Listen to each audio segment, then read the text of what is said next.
Episode 12. Arsi menganggukkan kepala setuju. Baiklah, ayo kita masak.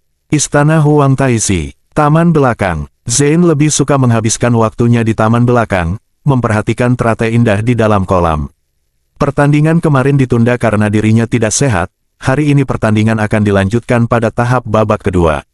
Ia sengaja meminta pengawal pribadinya untuk membawakan dokumen negara ke taman belakang. Sang pangeran mengerutkan kening melihat ada yang tidak beres pada pengeluaran dalam buku kas kediamannya. Kenapa ada pengeluaran sebesar ini dalam istanaku? Apakah saat aku pergi ada yang melakukan kecurangan? Zane mengalihkan perhatiannya pada Mahesa. Mahesa, panggilkan kepala pelayan istana. Mahesa mengangguk, dalam sekejap mata pria itu telah menghilang dari pandangan mata. Tak lama kemudian, Arsi dan Ezra bersama beberapa pelayan datang.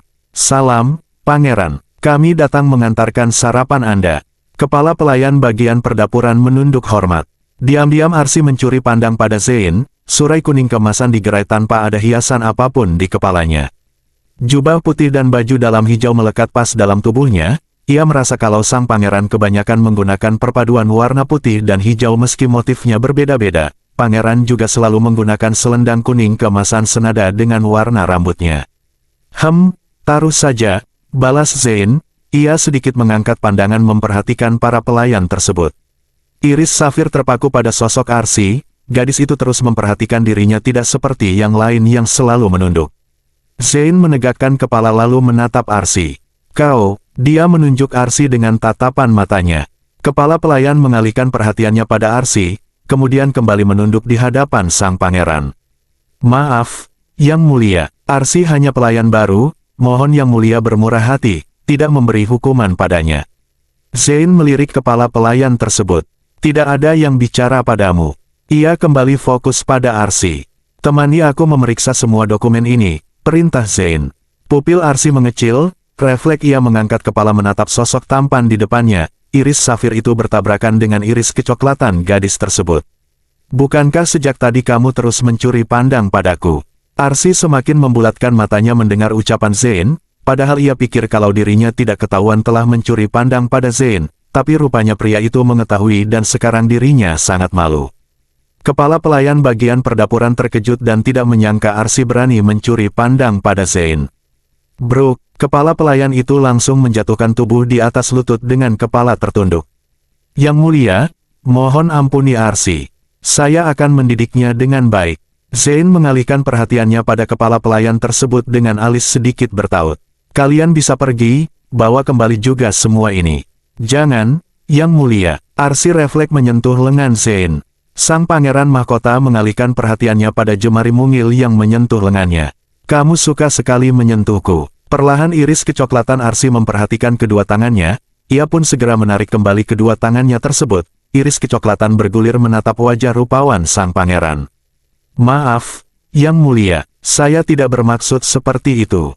Pelayan itu kembali tertunduk, lagi-lagi dirinya sudah melakukan hal yang memalukan. Lalu, Zane masih menunggu Arsi melanjutkan ucapannya. Saya hanya tidak berharap Yang Mulia hidangan yang sudah disiapkan, kata Arsi melanjutkan ucapannya. Ia semakin menundukkan kepala, takut kalau Zane murka. Baiklah, tinggalkan saja semua makanan itu di sini. Zane mengalihkan perhatiannya pada kepala pelayan. Kepala pelayan itu segera mematuhi perintah majikannya, ia menyuruh bawahannya untuk meletakkan semua makanan di atas meja. Setelah itu mereka meninggalkan Zane berdua dengan Arsi. Jantung berdebar kencang, tubuh panas dingin setiap kali berada di dekat pria tersebut. Hampir 15 menit mereka bersama, tidak ada percakapan sama sekali membuat gadis itu merasa canggung. Ia menggulirkan pandangan pada makanan di atas meja. Kalau lama tidak dimakan maka akan terasa dingin dan tidak enak dimakan. Yang Mulia, makanan akan segera dingin. Zane menaruh buku kas kemudian mengambil piring nasi dan sendok. Ia mengurungkan niat makan ketika melihat Arsi hanya diam sambil memperhatikan makanan. Makanlah, Arsi terkejut. Tidak, Yang Mulia, makanan ini untuk Anda. Zane menaruh kembali piringnya lalu mengalihkan perhatian pada gadis itu. Bukankah kau belum makan? Arsi tersentak. Perlahan mengangkat kepala menatap paras tampan sang pangeran. Berapa usiamu? Tanya Zane. Arsi sangat gugup tapi tatapannya sedikit pun tidak beralih dari sang pangeran mahkota. Apakah pangeran akan memintaku menikah dengannya?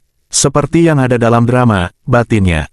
Aku hanya menanyakan usia, kalau kau tidak ingin menjawab juga tidak masalah, kata Zain kemudian mengalihkan perhatiannya ke arah lain.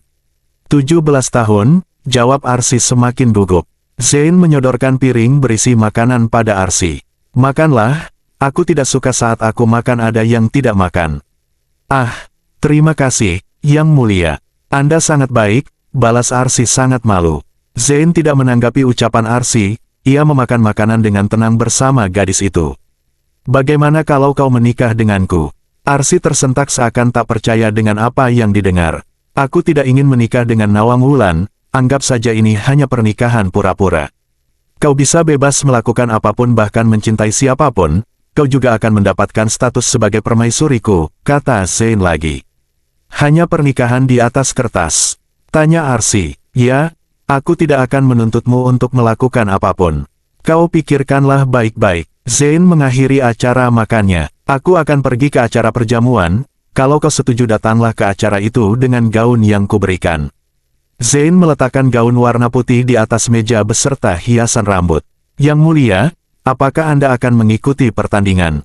Tanya Arsy khawatir. Tentu, jawab Zain. Tapi, saya lihat kemarin Anda kurang sehat. Bagaimana kalau? Arsy tidak tahu bagaimana harus mengatakan kalimat selanjutnya.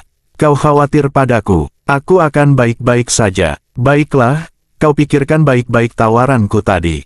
Aku harus pergi sekarang. Zain bangkit dari tempat duduknya lalu meninggalkan gadis itu. Arsy terdiam memikirkan tawaran Zain, dia tidak tahu apakah harus menerima atau tidak. Semua wanita ingin pernikahan yang sempurna, bersama pria yang mencintainya sedangkan Zain tidak mencintai dirinya. Aku harus bagaimana? Aku memang menyukai Pangeran Zain, tapi aku juga tidak ingin menikah hanya di atas kertas.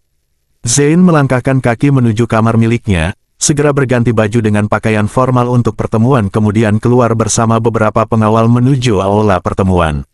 Mahesa kembali ke halaman belakang kediaman Zain, tapi tidak mendapati sosok sang pangeran, ia melihat gaun putih di atas meja.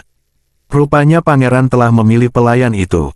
Tak dapat dimengerti alasan sang pangeran, tapi hanya bisa menerima.